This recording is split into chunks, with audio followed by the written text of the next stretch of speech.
Hello everyone, welcome back to my channel digester 24। तो मैं आप लोगों के लिए आज लेके आई हूँ सीडीपी बाल विकास का प्रैक्टिस टेस्ट, जो सीटेट के आने वाले एग्ज़ाम के लिए आपके लिए बहुत ज़्यादा महत्वपूर्ण सिद्ध होगा और 30 में से 30 नंबर दिलाने के लिए महत्वपूर्ण भूमिका निभाएगा। तो चलिए हम अपने प्रैक्टिस सेट को शुरू करते हैं। वीडियो में अंत तक बने रहिए। अगर वीडियो अच्छी लग रही हो तो लाइक करें, शेयर करें और चैनल को सब्सक्राइब जरूर करें। तो चलिए हम अपना पहला क्वेश्चन नंबर फर्स्ट स्टार्ट करते हैं। हमारा क्वेश्चन नंबर फर्स्ट है, विज्ञान एवं कला प्रदर्शनियों, संगीत, नृत्य कार्यक्रम और विद्यालय पत्रिकाओं के प्रकाशन का उद्देश्य है। तो क्या उद्देश्य है हमारा? विद्यालय का नाम को स्थापित करना, अभिभावकों को संतुष्ट करना, शिक्षार्थियों के लिए एक सृजनात्मक मार्ग प्रदान करना, विद्यार्थियों को विभिन्न व्यवसायों के लिए तैयार करना। तो हमारा इसका उद्देश्य होगा शिक्षार्थियों के लिए एक सृजनात्मक मार्ग को प्रदान करना। नाउ क्वेश्चन नंबर हमारा 2 है, प्राथमिक स्तर पर एक शिक्षक में निम्नलिखित में से किसे सबसे महत्वपूर्ण विशेषता मानना चाहिए? तो प्राथमिक स्तर पर एक शिक्षक में महत्वपूर्ण विशेषता हमें क्या मानना चाहिए? ऑप्शन ए है हमारा शिक्षण पद्धतियों एवं विषयों के ज्ञान में दक्षता, अति मानक भाषाओं में पढ़ाने में दक्षता, पढ़ाने की उत्सुकता या धैर्य और दृढ़ता। तो एक प्राथमिक स्तर पर एक शिक्षक में हमें सबसे महत्वपूर्ण विशेषता धैर्य और दृढ़ता को मानना चाहिए। तो हमारा ऑप्शन डी करेक्ट होगा। नाउ क्वेश्चन नंबर हमारा थर्ड। क्वेश्चन हमारा थर्ड है, एक अध्यापक विद्यार्थियों को अलग अलग प्रकार के कार्य प्रदान करता है। वह विश्वास करता है कि ऑप्शन ए, विद्यार्थी एक जैसा कार्य दिया जाना पसंद नहीं करते। ऑप्शन बी, इससे विद्यार्थियों में प्रतिस्पर्धा की भावना उत्पन्न होगी। ऑप्शन सी, विद्यार्थियों में व्यक्तिगत विभिन्नता उत्पन्न होगी। ऑप्शन डी, विद्यार्थी एक दूसरे के कार्यों की नकल नहीं कर सकते। तो हमारा कौन सा सही होगा? ऑप्शन हमारा सी सही होगा, विद्यार्थियों में व्यक्तिगत विभिन्नताएं उत्पन्न होती हैं। ना क्वेश्चन नंबर हमारा फोर्थ। क्वेश्चन नंबर फोर्थ है, हमारे निचली कक्षाओं में शिक्षण की खेल पद्धति मूल रूप से आधारित है। तो निचली कक्षाओं में शिक्षण की खेल पद्धति किस पर आधारित है? विकास एवं वृद्धि के मनोवैज्ञानिक सिद्धांत पर। ऑप्शन बी, शिक्षण के समाजशास्त्रीय सिद्धांतों पर। और ऑप्शन सी हमारा शारीरिक शिक्षा कार्यक्रमों के सिद्धांत पर। और ऑप्शन डी हमारा शिक्षण पद्धतियों के सिद्धांतों पर। तो निचली कक्षाओं में हमारे शिक्षण की खेल पद्धति विकास एवं वृद्धि के मनोवैज्ञानिक सिद्धांत पर आधारित है। तो ऑप्शन हमारा ए करेक्ट होगा। Now question number 5। Question number 5 है हमारा, परीक्षा देते समय देविका प्रोत्साहित तथा राजेश निरुत्साहित महसूस करता है। उसके संवेगात्मक अनुभव का अंतर संभावित रूप से निम्नलिखित में से किससे संबंधित है? तो देविका प्रोत्साहित और राजेश निरुत्साहित महसूस करता, तो उसका संवेगात्मक अनुभव संभावित किससे संबंधित है? ऑप्शन ए, समयांतराल से। ऑप्शन बी है संवेगों की चरम सीमा से। ऑप्शन सी हमारा अनुकूलन का स्तर। ऑप्शन डी हमारा विचार की घनत्व। तो हमारा ऑप्शन नंबर सी सही होगा, अनुकूलन का स्तर। ना प्रश्न नंबर हमारा 6, पियाजे के अनुसार निम्नलिखित में से कौन सी अवस्था में बच्चा अमूर्त संकल्पनाओं के विषय में तार्किक चिंतन करना आरंभ कर देता है? तो पियाजे ने हमें कितनी अवस्थाएं दी? 4 अवस्थाएं दी थी। संवेदी प्रेरक अवस्था, पूर्व संक्रियात्मक अवस्था, मूर्त संक्रियात्मक अवस्था और औपचारिक संक्रियात्मक अवस्था। तो हमारी इसमें पूछा गया है कि कौन सी अवस्था में बच्चा अमूर्त संकल्पनाओं के विषय में तार्किक चिंतन करने लगता है? तो हमारा ऑप्शन ए है संवेदी प्रेरक अवस्था में, जो जन्म से 2 वर्ष तक होती है। पूर्व संक्रियात्मक अवस्था में, जिसमें जो 2 से 4 वर्ष 7 वर्ष तक होती है। और ऑप्शन सी है हमारा, ऑप्शन सी है हमारा मूर्त संक्रियात्मक अवस्था, जो कि 7 से 11 वर्ष तक होती है। और औपचारिक संक्रियात्मक अवस्था, जो कि 11 वर्ष से ऊपर होती है। तो किस अवस्था में बच्चा करने लगता है? तो तार्किक चिंतन करने लगता है 4th अवस्था में, जो कि हमारी लास्ट अवस्था है, औपचारिक संक्रियात्मक अवस्था में। नाउ क्वेश्चन नंबर 7 है हमारा। क्वेश्चन नंबर 7 है, बोलने को प्रभावित करने वाले गतिक विकार को कहा जाता है? तो बोलने को प्रभावित करने वाले गतिक विकार को क्या कहा जाता है? ऑप्शन ए हमारा अपेक्सिया। ऑप्शन बी है हमारा अफेसिया। ऑप्शन सी हमारा डिस्फोनिया। ऑप्शन डी हमारा शब्द फोबिया। तो हमारा ऑप्शन ए करेक्ट होगा, अपेक्षिया, अपेक्षिया। ठीक है। नाउ क्वेश्चन नंबर हमारा 8। क्वेश्चन नंबर 8 है हमारा, कृतिका अक्सर इस घर में ज़्यादा बात नहीं करती लेकिन विद्यालय में वह काफ़ी बात करती है। यह दर्शाता है कि कृतिका अक्सर घर में ज़्यादा बात नहीं करती लेकिन विद्यालय में वह काफ़ी बात करती। तो ये क्या दर्शाता हमें? ऑप्शन ए हमारा, कृतिका को अपने घर पर बिल्कुल पसंद नहीं है, अपना घर बिल्कुल पसंद नहीं है। ऑप्शन बी हमारा, उसके विचारों को विद्यालय में मान्यता मिलती है। और ऑप्शन सी हमारा, विद्यालय हर समय बच्चों को खूब बात करने का अवसर देता है। ऑप्शन डी हमारा, विद्यालय की ये मांग होती है कि बच्चे विद्यालय में खूब बात करें। तो हमारा ऑप्शन नंबर वी करेक्ट होगा, क्योंकि उसके विचारों को विद्यालय में मान्यता मिलती है, जिससे उसे बोलने के लिए कॉन्फिडेंस आता है थोड़ा, इसलिए। तो ना प्रश्न नंबर हमारा, क्वेश्चन नंबर हमारा 9 है, शालीनता में शामिल है। तो शालीनता में क्या शामिल है?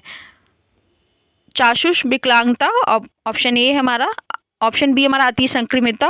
ऑप्शन सी हमारा, धीमा शारीरिक विकास। और ऑप्शन डी हमारा, संबंध जोड़ने की निरोगता। तो शालीनता में क्या शामिल है? हमारा शालीनता में शामिल है संबंध जोड़ने की निरोगता। ऑप्शन डी करेक्ट होगा। नाउ क्वेश्चन नंबर हमारा 10 है, निम्नलिखित में से किस अवस्था में बच्चे अपने समवयस्क समूह के सक्रिय सदस्य हो जाते हैं? समवयस्क समूह के सक्रिय सदस्य हो जाते हैं। तो ऑप्शन ए हमारा, पूर्व बाल्यावस्था में। ऑप्शन बी हमारा, बाल्यावस्था में। ऑप्शन सी हमारा, किशोरावस्था में। या ऑप्शन डी हमारा, पूर्णावस्था में। तो किशोरावस्था में बच्चे अपने समवयस्क समूह के सक्रिय सदस्य हो जाते हैं। तो ऑप्शन सी करेक्ट होगा। नाउ प्रश्न नंबर 11, ये हमारा हो गया 11 प्रश्न है हमारा। निम्नलिखित में से कौन सा कौशल संवेगात्मक बुद्धि से संबंधित नहीं है? तो कौन सा कौशल है जो संवेगात्मक बुद्धि से संबंधित नहीं है? ऑप्शन ए हमारा, संवेगों की जानकारी। ऑप्शन बी हमारा, संवेगों का प्रबंधन। ऑप्शन सी हमारा, संवेगों की आलोचना। ऑप्शन डी हमारा, सहपाठियों के साथ मैत्रीपूर्ण संबंध। तो हमारा कौन सा संवेगात्मक बुद्धि संबंधित नहीं? संवेगों की आलोचना। तो ऑप्शन सी हमारा करेक्ट होगा। नाउ क्वेश्चन नंबर हमारा 12। क्वेश्चन नंबर हमारा 12 है, एक बच्चा अतीत की समान परिस्थितियों में की गई अनुक्रियाओं के आधार पर नई परिस्थिति के प्रति अनुक्रिया करता है। ये किससे संबंधित है? तो ऑप्शन हमारा दे रखा है, फर्स्ट, सीखने की प्रक्रिया का अभिवर्ती नियम। ऑप्शन बी दे रखा है, सीखने का तत्परता नियम। ऑप्शन सी दे रखा है हमारा, सीखने का सादृश्यता नियम। ऑप्शन डी हमारा देख रहा है, सीखने का प्रभाव नियम। तो इसमें से कौन सा हमारा करेक्ट होगा? सीखने का सादृश्यता नियम। तो ऑप्शन सी हमारा सही होगा ना। Question number 13। क्वेश्चन 13 है हमारा, लड़कियां अपने परिवार में एक अच्छी बेटी, बहन, दोस्त, पत्नी, माँ बनना सीखती हैं। ये अधिगम निम्नलिखित में से किस प्रक्रिया का परिणाम है? तो किस प्रक्रिया का परिणाम है ये? परिवर्तन का, परिपक्वता का, सामाजिकरण का, या अनुकूलता का? तो ये हमारा सामाजिकरण का परिणाम है। तो ऑप्शन सी करेक्ट होगा। नाउ क्वेश्चन नंबर हमारा 14।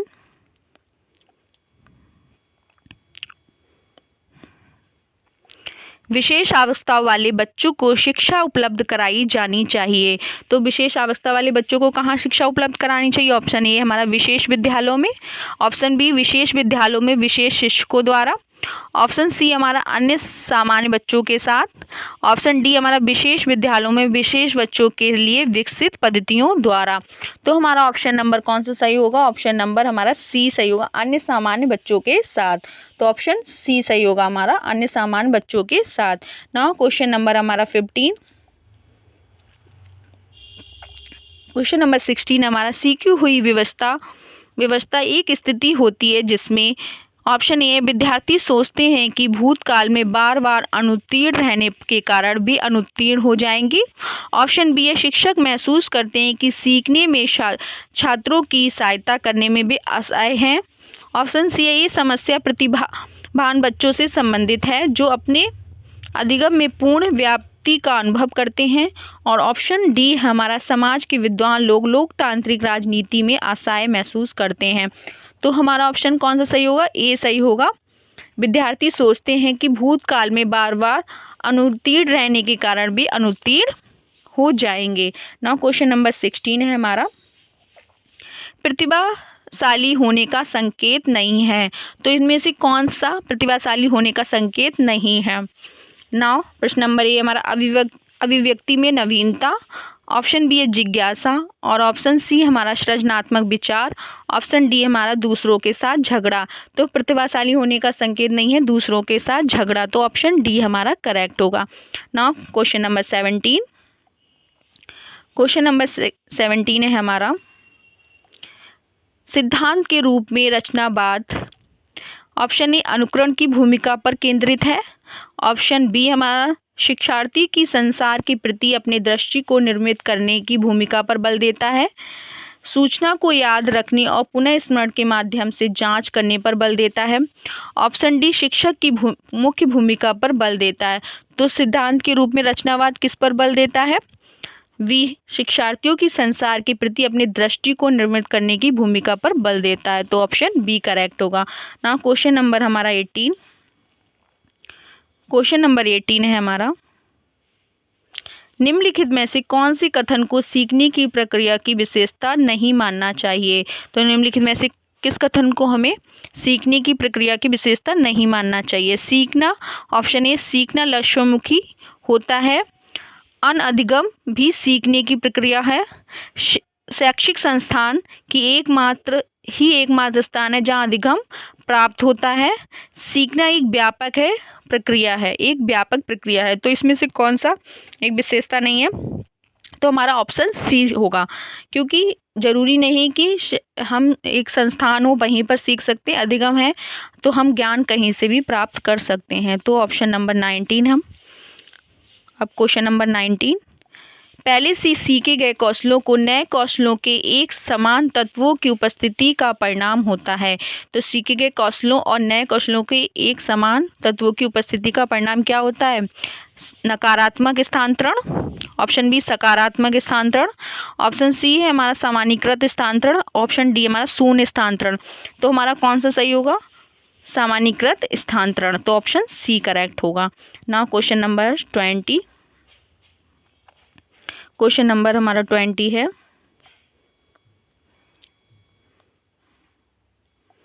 आकलन को उपयोगी और रोचक प्रक्रिया बनाने के लिए के प्रति संचेत होना चाहिए। तो आकलन को उपयोगी और रोचक बनाने की प्रक्रिया बनाने के लिए हमें किसके प्रति संचेत होना चाहिए? ऑप्शन ए हमारा शैक्षिक और शैक्षिक क्षेत्रों में विद्यार्थियों के सीखने के बारे में जानकारी प्राप्त करने के लिए विविध तरीकों का प्रयोग करना, ऑप्शन बी है प्रतिपुष्टि फीडबैक देने के लिए तकनीकी भाषा का प्रयोग करना, ऑप्शन सी अलग अलग विद्यार्थियों में तुलना करना, विद्यार्थियों को बुद्धिमान और औसत शिक्षार्थियों की उपाधि देना। तो हमारा सबसे अच्छा कौन सा होगा? हमारा ऑप्शन ए करेक्ट होगा कि शैक्षिक और शैक्षिक क्षेत्रों में विद्यार्थियों के सीखने के बारे में जानकारी प्राप्त करने के लिए विविध तरीकों का प्रयोग करना। ऑप्शन सी और डी तो बिल्कुल सही नहीं होगा, क्योंकि हम अलग अलग विद्यार्थियों में तुलना नहीं कर सकते और ना विद्यार्थी बुद्धिमान और औसत शिक्षार्थियों की उपाधि धारण कर सकते हैं। नाउ क्वेश्चन नंबर 21,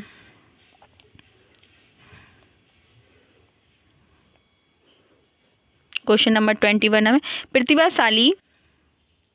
प्रतिभाशाली विद्यार्थी, ऑप्शन ए सामान्यतः शारीरिक रूप से कमजोर होते हैं और सामाजिक अंतःक्रिया में अच्छे नहीं होते हैं, या ऑप्शन बी है हमारा सामान्यतः अपने शिक्षकों को पसंद नहीं करते, ऑप्शन बिना किसी सहायता के अपने सामर्थ्य का पूर्ण विकास कर लेते हैं, ऑप्शन डी मान के लिए महत्वपूर्ण किसी भी क्षेत्र में असंभवतः अच्छा निष्पादन करते हैं। तो हम प्रतिभाशाली विद्यार्थियों की क्या विशेषता है? प्रतिभाशाली क्या होगा? ऑप्शन डी हमारा सही होगा, मान के लिए महत्वपूर्ण किसी भी क्षेत्र में असंभवतः अच्छा निष्पादन करते हैं। ना क्वेश्चन नंबर हमारा 22, क्वेश्चन नंबर 22 है हमारा, बच्चों के बौद्धिक विकास की 4 विशिष्ट अवस्थाओं की पहचान की है। तो बच्चों की बौद्धिक विकास की 4 विशिष्ट अवस्थाओं की पहचान किसने की है? ऑप्शन ए स्किनर ने, ऑप्शन बी पियाजे ने, ऑप्शन सी हमारा कोलबर्ग ने, ऑप्शन डी हमारा एरिक्सन ने। तो हमारा किसने दी है 4 विशिष्ट अवस्थाएं? जीन पियाजे ने। तो ऑप्शन बी हमारा करेक्ट होगा। नाउ क्वेश्चन नंबर 23, निम्नलिखित में से कौन सी उस बालक की अंतिम अवस्था हो सकती है जिसके पास शारीरिक गत्यात्मक बुद्धि होती है? तो इसमें कौन सी उस बालक की अंतिम अवस्था हो सकती है जिसके पास शारीरिक गत्यात्मक बुद्धि होती है? ऑप्शन ए वक्ता, ऑप्शन बी है राजनीतिक नेता, ऑप्शन सी सर्जन शल्य चिकित्सक, ऑप्शन डी हमारा कवि। तो हमारा ऑप्शन सी सही होगा, सर्जन शल्य चिकित्सक। ऑप्शन सी हमारा करेक्ट होगा। नाउ प्रश्न नंबर हमारा 24, सीखने के अंतर्दृष्टि सिद्धांत को किसने बढ़ावा दिया? तो सीखने के अंतर्दृष्टि सिद्धांत को किसने बढ़ावा दिया? जीन पियाजे ने, वाइगोत्स्की ने, गेस्टाल्ट सिद्धांतवादी ने या पॉबलर ने? तो हमारे सीखने के अंतर्दृष्टि सिद्धांत को गेस्टाल्ट सिद्धांतवादी ने बढ़ावा दिया। तो ऑप्शन हमारा सी करेक्ट होगा। नाउ क्वेश्चन नंबर हमारा 25, क्वेश्चन नंबर हमारा 25 है, निम्नलिखित में से कौन एक अध्यापक का सही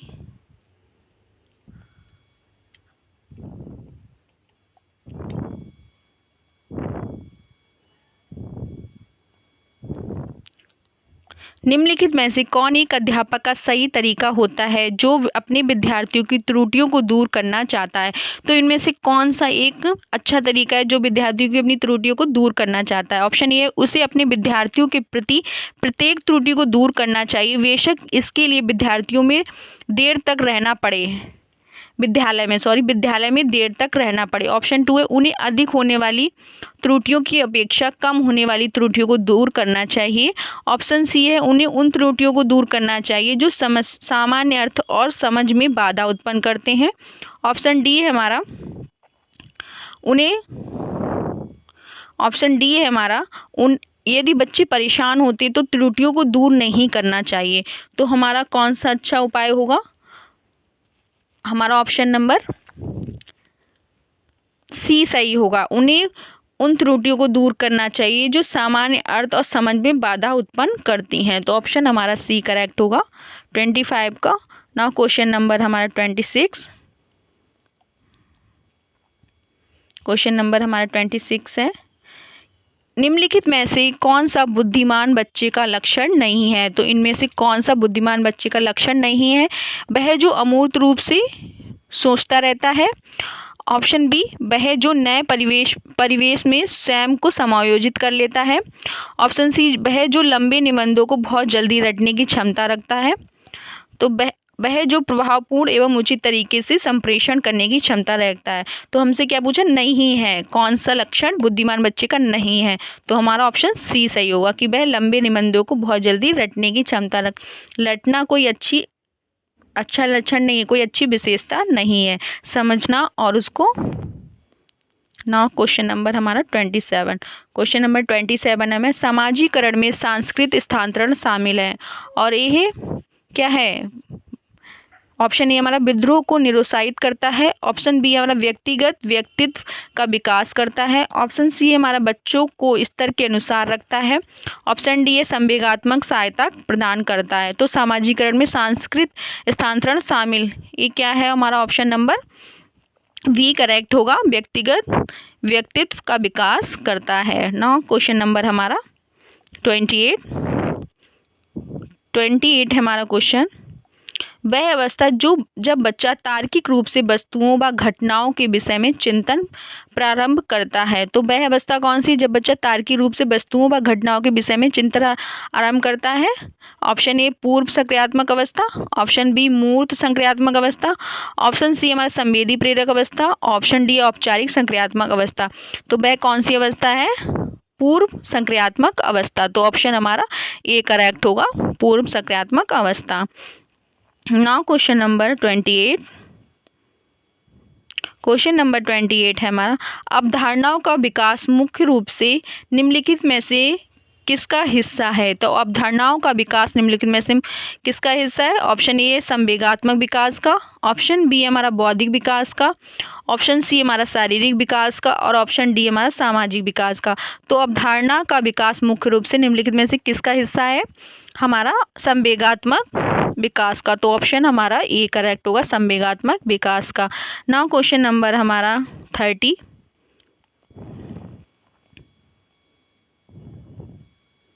क्वेश्चन नंबर 30 है हमारा, निम्नलिखित में से कौन सा शिक्षार्थियों में सृजनात्मकता का पोषण करता है। तो निम्नलिखित में से कौन सा शिक्षार्थियों में सृजनात्मकता का पोषण करता है। ऑप्शन ए, विद्यालयी जीवन के प्रारंभ से उपलब्धि के लक्ष्यों पर बल देना। ऑप्शन बी, परीक्षा में अच्छे अंकों के लिए विद्यार्थियों की कोचिंग करना। ऑप्शन सी, अच्छी शिक्षा के व्यवहारिक मूल्यों के लिए विद्यार्थियों का शिक्षण। ऑप्शन डी हमारा, प्रत्येक शिक्षार्थी की अंतर्जनित प्रतिभाओं का पोषण करने एवं प्रश्न करने के अवसर उपलब्ध कराना। तो हमारा कौन सा ऑप्शन सही होगा। ऑप्शन नंबर डी हमारा करेक्ट होगा कि प्रत्येक शिक्षार्थी की अंतर्जात प्रतिभाओं का पोषण करना एवं प्रश्न करने के अवसर उपलब्ध कराना। तो गाइस हमारे सारे क्वेश्चंस सॉल्व हो गए, 30 क्वेश्चंस पूरे। तो आप लोग वीडियो अगर क्वेश्चन अच्छे लगे तो वीडियो को लाइक करें, शेयर करें और चैनल को सब्सक्राइब करें। तो ऐसे ही प्रश्न मैं लाती रहूँगी, तो आप ज़्यादा से ज़्यादा वीडियो को शेयर करें। Thank you so much.